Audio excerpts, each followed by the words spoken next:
Okay, here's an example problem, and it's following in your book, the bottom of page 93.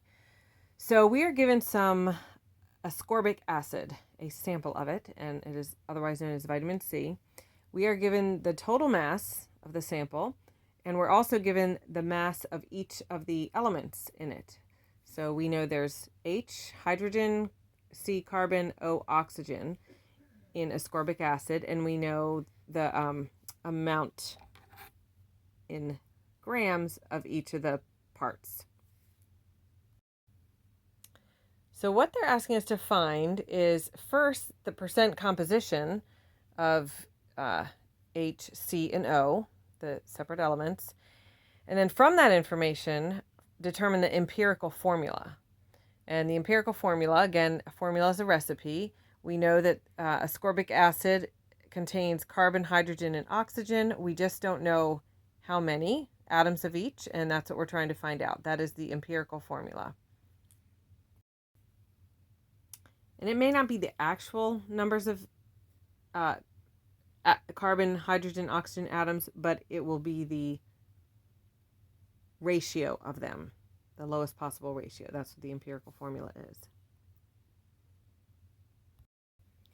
Okay, first to find the percent composition.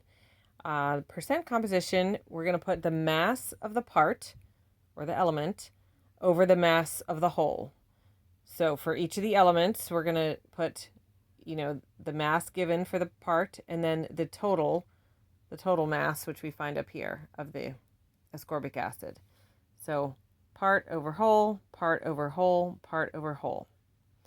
Then we're going to do the division, and we're going to end up with decimal numbers, 0.045, 0.40, 0.54. So in order to get from decimals to percents, we need to convert. We move the decimal point 2 places to the right, making bigger numbers. These are the percent numbers. So now we know the percentage of hydrogen, carbon, and oxygen. And of course, totaling up the percentages, we get something very close to 100%. And it's just the precision of the measuring tools that makes it so it's not exactly. So done. We did our percent composition of those elements.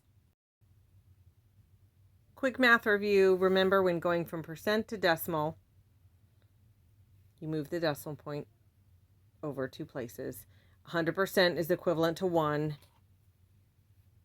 as a decimal, and 99% of something is equivalent to a number just under 1, so 0.99. So percents will be numbers less than 1. That's why all these nice decimal numbers here are numbers less than 1, because they're written as decimals, and now they're converted to percents. Now that we have our percent composition values, we are going to use those to find the empirical formula. Again, we're trying to fill in these question marks. How many carbons, how many oxygens, how many hydrogens?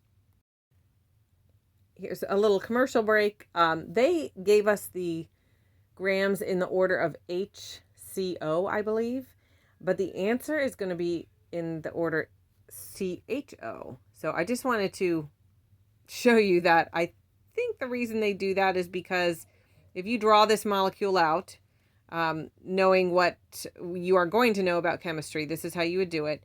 You're going to see a carbon chain as kind of the dominant form, and then filled in with the H's, and then the O's. And then this little H goes on the end. That becomes the fourth H. So CHO is kind of what you see often. So just think CHO. We're often going to put things in this order: carbon, hydrogen, oxygen. Okay, so how do we find the empirical formula? And I may abbreviate that as EF. Okay, the empirical formula has to do with ratios of atoms. So what else has to do with the ratio of atoms? You can pause the video and think. But I know you're going to come up with moles. So if we're going to use unit conversions that have to do with moles, we can either know number of particles, which we don't know, or mass in grams. This is more doable. And just to review, here are the unit conversions, the two cards on the bottom, either particles over moles, or on the right, molar mass over moles, or you can flip them over. The moles can be on top. So just remember, those are the two unit conversions we're going to use. Actually, we're only going to use this one because we're dealing with masses and moles. But moles have to do with ratio of particles. So, yeah, there you have it. Okay, I hope you're not confused. Just to reiterate, we're trying to find empirical formulas which have to do with ratio of atoms, ratio of particles, has to do with moles. To find out moles, we need grams, so we need to convert our percent composition data into grams so that we can figure out the moles and thus the ratio of particles and thus the empirical formula. So let's go. Here is our percent composition data. It's in percents, we need grams. So what would be the most convenient number of grams to use so that we could easily, without using a calculator, convert these percentages into grams? So think for a second. Okay, well, you might have guessed it. 100 grams would be a very convenient number to use, because then we can just come down here and say that hydrogen will weigh 4.58 grams, carbon 40.92 grams, and oxygen 54.51 grams. And if you'll notice, those are exactly the numbers of the percentages above. But now we're dealing in grams. If you add them all up, it equals 100. Another quick commercial break. This girl's raising her hand asking a question. Why don't we just use the gram data we were given at the beginning of the problem instead of all this converting? And in fact, we can do that, and I'll do that at the end of the video. Okay. Okay, this is the fun part. Now that we have gram data, we can convert to moles using the mole to molar mass ratio.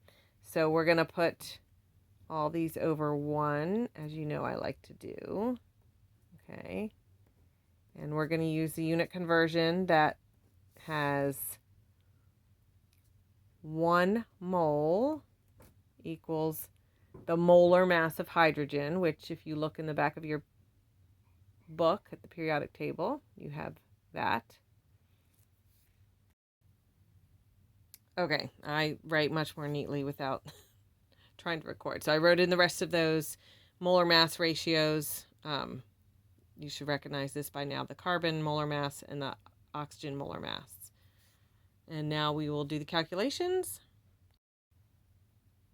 Okay, I've done the math. Notice that I canceled out the grams, leaving us with units of moles. So now we have 4.54 moles of hydrogen, 3.407 moles of carbon, and 3.408 moles of oxygen. So what we're going to do now is we're trying to find whole number ratios. So we're going to pick the smallest mole number, which is this one, and we're going to divide all of the moles by that number so that at least this one will equal 1. Okay, so I've divided each of the mole values by the smallest one, 3.407, and calculated the division. And so as we wanted, we have a whole number of 1 here, a whole number of 1 here, and 1.33 here. So now we've got to figure out what number we can multiply all of these ratios by so that we have all whole numbers. So I'm going to show you a little trick down here. So I took the one number that wasn't a whole number, 1.33, and I multiplied it by whole number of 2, 3, and 4. And the numbers I got were these. And the number that is closest to a whole number is this middle one, the 3.99. So this is the number we're going to multiply all of the other ratios by so that we can end up with a whole number 4. So let's go back up here. And I've multiplied each of the ratios by 3. And now we have about 4, 3, and 3. And going back to where we started from, this would correspond to 4 atoms of hydrogen to 3 atoms of carbon to 3 atoms of oxygen. And voila, here is our empirical formula. And just notice that I put it in the CHO order and just put the corresponding ratios there. Alrighty. Time to celebrate. I realize this video is already 11 minutes long, so I'm going to do the recalculation of this problem using the original gram values in another video. Stay tuned.